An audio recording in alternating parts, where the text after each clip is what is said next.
আমি যখন আপনাদের ওদিকে ছিলাম তখন হাইকোর্টে একটা মামলা করেছিলাম।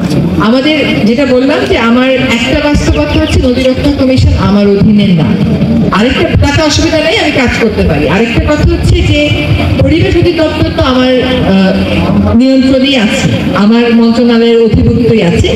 ফলে শিল্প দূষণ নিয়ে আমরা কাজটা শুরু করে দিচ্ছি। আমরা একটা কর্ম পরিকল্পনা করেছি, কিন্তু শিল্প দূষণ নিয়ে আমরা কাজ শুরু করবো। এনফোর্সমেন্ট শুরু হলে এগুলো আস্তে আস্তে উন্নতি হবে। কারণ যে সমস্ত প্রতিষ্ঠান এটা দূষণ করে, প্রত্যেকটা প্রতিষ্ঠান কিন্তু কাগজে কলমে, কারো আবার বাস্তবেও এই তরল পরিশোধনাগার রয়েছে, ওরা এটা চালু করে। ওইটা চালু করার ব্যবস্থাটা আমাদেরকে এনফোর্সমেন্টের মাধ্যমে করতে হবে। একটা বিউটিফিকেশন প্রজেক্ট ছিল শহর কেন্দ্রে 8 কিলোমিটার, সব প্রজেক্ট এই ডিসেম্বর থেকে জুনের মধ্যে হবে। অগ্রাধিকার ধরে কিছু প্রজেক্ট আমরা করবো এবং কাজ হাতে দেবো। সব প্রজেক্ট করতে পারবো? গোটা বাংলাদেশে আজকে নাটোরে আসছি, অন্য 64টা জেলায় গেলে ওরা এরকম আরো কত প্রজেক্ট দেবে, সব তো করতে পারবো না দাদা। কিন্তু যেগুলো অগ্রাধিকার ভিত্তিতে করা যায়, যেটা আমরা মনে করি যে একটু আগে ভাই যেটা বলতেছিলেন, যেটা আমরা মনে করি যে আমাদের সময়ে কিন্তু অন্য রকমের কোনো রকমের নেতিবাচক প্রভাব থাকবে না, সেই কাজগুলো আমরা করে দেওয়ার অবশ্যই চেষ্টা করবো। ভূগর্ভস্থ পানি না থাকলে ভূগর্ভস্থ পানি থাকবে না। ভূগর্ভস্থ পানি যে রিচার্জ হয়, এটা উপরের পানি দিয়ে রিচার্জ হয়। বৃষ্টিপাত যে বছর বেশি হয় সে বছর দেখবেন টিউবওয়েলে সহজে পানি চলে আসে, যে বছর কম হয় সে বছর কষ্ট করতে হয় আপনাকে পানি। কাজে আপনার প্রথম কথাটা ভুল। বেশিরভাগ পানি আসে আন্ডারগ্রাউন্ড থেকে, কিন্তু এটা তো কোনো টেকসই ব্যবস্থা হলো না।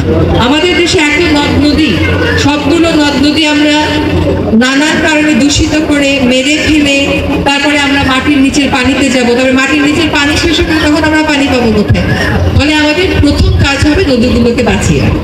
আপনার একটা কথা ঠিক যে আসলে এই নদীগুলো তো আমাদের ভিতরে সৃষ্টি না, এগুলো ভারত থেকে সৃষ্টি বা চায়না থেকে সৃষ্টি বা নেপাল থেকে সৃষ্টি। যেগুলো অন্যান্য দেশ উজানের দেশ, তারা যখন ওখানে একটা বাদ দিয়ে ফেলে তখন আমাদের পানি প্রবাহ কমে যায়। যেহেতু আমাদের পানি প্রবাহ কমে যায়, সেজন্য আমাদের আরো বেশি জরুরি হচ্ছে ভিতরে জানি আমরা এমন কোনো কাজ না করি যাতে করে যেটুকু পানি থাকতো সেটুকু আমাদের এই সমস্ত অবিবেচক কর্মকাণ্ডে শেষ হয়ে যায়, এটা যেন না।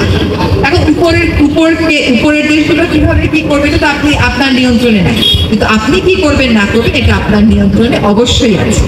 আর আমরা সবসময়ই চাই যে নদীতে পর্যাপ্ত পানি থাকুক, যাতে করে সেচও হয়, মাছও হয়, আমাদের নৌকাও চলে, আপনাদের এলাকার লোকেরা নিজেরাও গোসল করতে পারে, গরু ছাগলকে অনেক সময় অনেকে নিয়ে আসে। একটা নদীর তো অনেক রকম কাজ থাকে। একটা নদী খালি সেচের জন্য আছে এই কথাটা আমি এই প্রথম আজকে শুনলাম, এটা আগে আমি কোনোদিন শুনিনি। কারণ একটা নদী একটা প্রাণ ব্যবস্থা বলেই আমরা জানি। কেন তাকে আমরা প্রাণ বলি বলেন?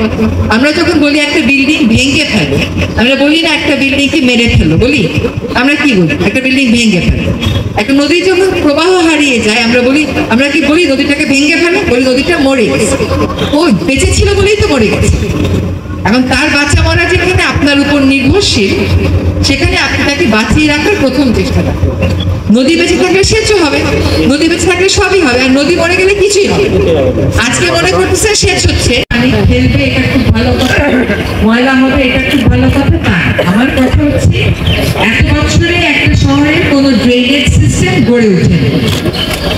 আমাদের পক্ষে আমরা একটা অবশ্যই বলে দিতে পারি যে একটা ড্রেনেজ সিস্টেম করে ফেলতে হবে। এটা খালি নাটোর না, এটা আপনি ঢাকায় যান, নাটোর তো এইখানে, সেই ঢাকা রাজধানী, সেখানে সকল বর্জ্য দিয়ে পড়তেছে তুলাতে, সকল বর্জ্য দিয়ে পড়তেছে বুড়িগঙ্গা। কারণ আমরা জিজ্ঞেস করলাম যে একটা তো ট্রিটমেন্ট প্ল্যান্ট হয়েছে রাশের কাছে, ওইখানে যায় না, ওই ট্রিটমেন্ট প্ল্যান্ট হয়েছে, কিন্তু পয়ঃবর্জ্যটা তো একটা জায়গা থেকে কানেকশন দিয়ে নিতে হবে, সেই পাইপলাইনটা হলো, সেই পাইপলাইন হতে কত বছর লাগে? হলো 10 বছর। এই হচ্ছে ঢাকার রাজধানী।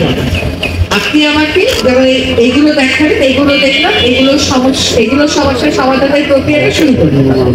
ড্রেনেজের ব্যাপারটা ডিসি মহোদয়কে বলতে পারবো যে আপনি একটা পরিকল্পনা করে সরকারের কাছে জমা দেবেন, তাই তো? তারপর এটা অনুমোদনের ব্যাপার আছে, এটার অর্থ সংস্থানের ব্যাপার আছে, কাজ শুরু করার ব্যাপার আছে। স্বল্পকালীন একটা সরকার সব দিক বিবেচনা করে একটা প্রকল্প করতে পারে, কিন্তু সব কাজ করে দিতে পারে না। এটাই শুধু আপনাদেরকে বোঝাতে হবে। অবশ্যই যেখান থেকে বর্জ্য আসে সেগুলো তো আমাদেরকে, গোটা বাংলাদেশে কোথাও এমন নদী আছে শহরের পাশে যেখানে এই বর্জ্যগুলো নদীতে পড়তেছে না, আছে এমন বলতে হয়? শুধু পয়লা করছে কেন? কোনো কোনো জায়গায় পৌরসভা নদীর মধ্যে গিয়ে কঠিন করতে ফেলে দিয়ে আসে, এরকমও তো হচ্ছে। এত বছরে আমাদের বর্জ্য ব্যবস্থাপনা একটা রূপরেখাই এখনো গড়ে ওঠে। এটা নিয়ে আমরা কাজ করবো, ডিসি মহোদয়কে বলে যাবো, মানে একটা পরিকল্পনা করে আমাদেরকে জমা দিই, আমরা চেষ্টা করবো কাজটা এই